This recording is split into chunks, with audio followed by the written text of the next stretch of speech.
People were incensed. They were demanding my cancellation. I had Jewish groups demanding my cancellation and saying, how dare I? And I even got blacklisted temporarily from Fox News until Stuart Varney was the first one who had me on his show. And we talked about the scandal, and he gave me a piece of advice. He said, you should just never talk about Adolf Hitler.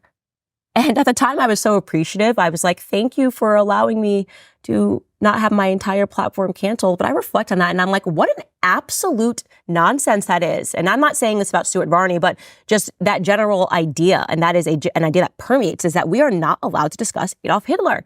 Why? That is crazy, especially because he is the focus of all of our youth indoctrination, right? We have a visceral response when we hear his name. That's why I did the sound effect, dun, dun, dun, because they've turned him almost into Lord Voldemort. I don't know if you're a Harry Potter fan. I definitely was and am one. And this whole concept of a dark lord who should not be named. Adolf Hitler is he who should not be named. And what's really interesting is that when you even discuss, you would assume, since that's the entire focus, the nucleus of our idea of who a bad person is, step aside Satan because we've got Adolf Hitler. When you assume that people therefore must know a lot about World War II, you then find out that actually Americans know nothing about World War II. My husband was amazed by this, by the way, obviously, because I'm in this sort of cross-national relationship. My husband was like, why do Americans always use Adolf Hitler as if, he was the number one mass murderer of the 20th century? He wasn't.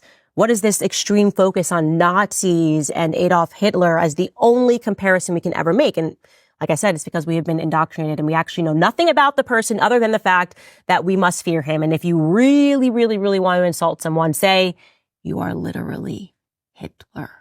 Literally. And so, yeah, imagine my surprise. I know I've showed you this on the show before, but when I actually then started learning real history and I got out of the bubble of the American education system and I started recognizing these Soviet tactics of introducing really heavy concepts to kids while their brains are developing because you want to traumatize them. And you're traumatizing them because you want them to comply. And what you want them to comply with in this case is Germany, Nazi, Hitler, the greatest evil that's ever happened on earth, even though factually and statistically it is not. And part of that learning process for me when I started looking into it was coming across a huge fact that we ethnically, the Allies, ethnically cleansed 12 million Germans. Because when you say to people, okay, what is it about Hitler? Why is he the most evil? Well, the first thing people would say is, well, an ethnic cleansing almost took place. And now I offer back, you mean like we actually did to the Germans?